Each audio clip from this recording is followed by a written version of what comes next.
हम लोग संसार में जब कहीं से धन उठाते हैं, और आपको पता होगा कि अगर ब्याज पे उठाया जाए तो कितना बढ़ता है, और कहीं वो भी चक्रवर्ती में हो तो फिर तो पूछो ही नहीं, कितनी जल्दी कब का कब डबल हो जाए, देना भी भारी पड़ जाए। पर कितने आश्चर्य की बात है कि कितनी कृपा परमात्मा ने करी है। इतना कुछ दिया, जितना दिया सरकार ने उतनी तो मेरी औकात नहीं। तुलसी बाबा का लिखा हुआ एक बड़ा प्यारा भाव है, तुलसी तब मैं जानियो वो बड़ो गरीब निवाज।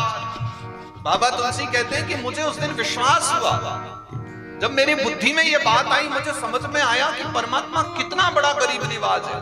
अपने भक्तों पर कृपा करने के लिए, संसार पर कृपा करने के लिए क्या गजब की व्यवस्था करी उन्होंने। तुलसी तब मैं जानियो वो बड़ो गरीब निवाज, मोती नो महंगो कियो सस्तो कियो अनाज।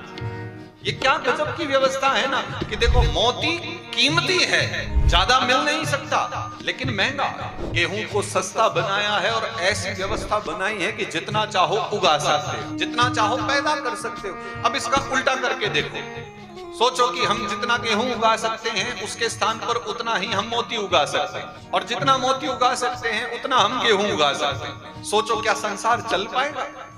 क्या व्यवस्था ठीक ठीक बन पाएगी?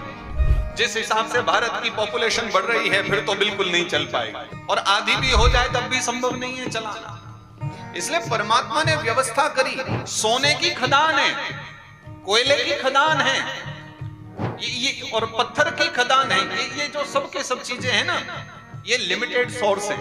ये सब उतना ही मिलेगा जितना प्रकृति दे सकती है।